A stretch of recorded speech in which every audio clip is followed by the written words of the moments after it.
I'm just going to be quite honest with you. I have an issue. I mean, some serious issues. We can't address all of them right now, but we can get started. Doing the work that I do in the community, one thing I realized that a lot of people mistrust government. All branches of government. I mean, it's just real. So what we did is we decided to say, hey, instead of fussing about what the government's not doing for us or how we're not getting along, how we don't trust them, you know, how there's two groups of people in the community where you have the ones that believe everything government does is okay. Then you have a younger generation that just doesn't trust because a lot of things that we see doesn't seem to be quite right, you know what I mean? So we went to the police department and said, hey, people in the East End community where I'm from have issues with policing. We talked to the chief. He says, hey, I'll clean house. If there's anything wrong, report it. If there's violations, we need to know about it, and we can work together because the same way we're policing the streets, we're going to police our department as well. Say, hey, I respect that. Went to the prosecutor's office, and we talked to them, and there's a few issues, and we didn't quite get to see eye to eye. However, he said, I'll clean house. If someone is doing something wrong in my jurisdiction or my department, I'm going to handle it. Then that brings us to city council, and I'm here. Y'all don't have to worry about the time because half the people signed up said I can borrow some from them. Billy Mallory ceded her time to you. Brendan done. And Brendan has too. Okay, so. Yeah, so all right, there we go. So when it comes to city council, you know, we talk about trust. I would love to trust my government. Unfortunately, I can't say that I do. And I'm just being honest with you. Stuff's going on and it's getting to be ridiculous. I mean, you got several community advocates in the crowd. The same way y'all surprised about what's being done out East End. Well, heck, we surprised too. This is the first time we're hearing about it. Good thing that we were here at this meeting tonight so that we could hear about it so that we can get the word out to the community and let everybody know what's going to be done to our community. But that's one of the issues. But we still trust that government elected officials would be professional, have some moral code that they go by, whatever. There's an oath, if I'm not mistaken. It says, I do solemnly swear or affirm that I will support the Constitution of the United States and the Constitution of this Commonwealth and be faithful and true to the Commonwealth of Kentucky so as long as I continue a citizen thereof, and that I will faithfully execute to the best of my ability the office of council member, whatever, according to the law. I'm going to pause right there because the rest of it's talking about duels, and we don't do that anymore in some communities. And it sounds like a great oath. However, I watch the news. I get emails. I'm on social media. You'd be surprised some of the stuff that you find out. I mean, we talking about people who make laws for the city. And my question is, are you held accountable to the law? You know, talking about moral conduct is one thing. Everybody's morals are different.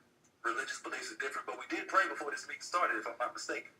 Now, I don't know which God we were praying to, but there was a prayer, so that means there's some type of code of ethics that goes along with being in a religion. But there's a lot of stuff going on. Every time I cut on the news, we talk about civil suits. You're talking about sexual harassment. You're talking about members up here with criminal charges and whatnot. And it's like, how the heck can we trust our government to uphold the law, to write the laws, if government officials aren't even necessarily abiding by the law? That's concerning to us citizens, you know, on this side of the horseshoe. So I would just like to ask that, you know, we have a charter. There are rules and regulations. However, the charter basically says as long as you don't commit a crime or a fraud or some type of money issue, then it's okay. Which means that our council members can do anything. And I mean, when you have council members that are saying that they're planning on using government property for sexual services, and I'll stop there, I don't want to write it too explicit, but I mean, that's very... John, yes, sir. All right. You're moving over the line here. And Mayor, what is the line? May I ask what the line is? Because I thought that you're going to be attacking individuals personally. I did not mention a name, Mr. Gray. I did not mention a name. I said individuals. I'm just saying, you're getting there close. So. Mayor, may I say this? We have freedom of speech, supposedly. I'm exhibiting my right to speak to my government, who is governing all the actions of my community, what's going on in the city. And I'm just asking that if you guys are making the laws, can you follow them?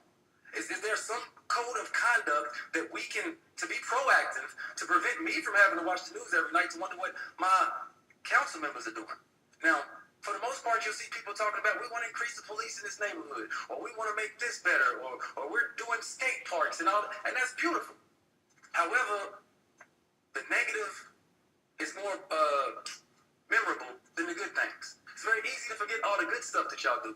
And I'm not saying that every one of y'all is bad, because I know you're not. However, when there's questionable things going on, it's like, how come city council can't, let's see, what's the word I'm looking for?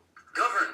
If you're going to govern the people, can you govern yourselves? Can we clean house in some capacity? Because, I mean, it's like the chief of police says, yes, if my men, my employees or whatever are wrong, I'll correct them. The prosecutor's office says the same thing, but city council's getting to be like scandal. I mean, I apologize, but what can I say? I mean, it's very concerning to me as a citizen. Point of order, Mayor. What is Point of order is, Where are we going with this? I guess I don't know. Can we be proactive and do some type of legislation the same way you make laws to govern the citizens? Can we make laws to govern the behavior of members, elected officials? Mr. Dunn, Yes. it's not appropriate, let me say, It's not appropriate to tell the truth. It's not appropriate I'm sorry. Go ahead. for applause in these chambers. Now, I'm going to say one more time that you're crossing some lines here. One more time, and if Please clarify what those lines are. saying if you make personal attacks, I'm not making personal attacks. I'm a You're taxpayer. I'm a taxpayer. I'm not Then we attacking. will I'm a ask- taxpayer. This is a slight I'm difference. asking, I mean, the time's ticking if I try. So my question is it possible for you who are the leader of this organization, is it possible for you and everyone around the horseshoe to come together to make some type of ordinance, not just saying you can't have fraudulent dealings and embezzlement type of stuff? Is it possible? That's the point of order. Is it possible to do something to actually clean house and deal with inappropriate behavior? That is my question. I don't think that's crossing the line. I mean, you may feel as though it is, but I mean, the taxpayers don't believe so. People are concerned. And unfortunately, the actions of a few are causing masses not to have trust in our own government. So, I mean, what can we do about that? Is there anything that we can do about it, or do we just sit here and watch we're listening to your presentation. It's not a It's not presentation. questions and answers to this council or this body. It's a rhetorical question, because I know you wouldn't dare answer it. We are not here addressing that. You have an opportunity for public comment. Now, we're not going to engage in this, and the Sergeant at Arms is prepared, and we have other who will enforce this. Prepared for what? Have I broken any laws? You got 42 seconds left. Well, let's just sit here and look at each other for 42 seconds. Have a moment of silence for all the taxpayers at home who are upset that we can't get any answers from our leaders. That is an issue. You might not feel it is, but there are a lot of individuals who do. So I got 24 seconds. Let's just 22, 21, 21. I mean, come on, man. This is ridiculous. I apologize if I upset anybody. I really do. But we are citizens. We are taxpayers. You expect people to vote for you. People vote you in office, and then we get let down. That's discouraging. But y'all have a good evening. Right. Peace. Thank you, Mr.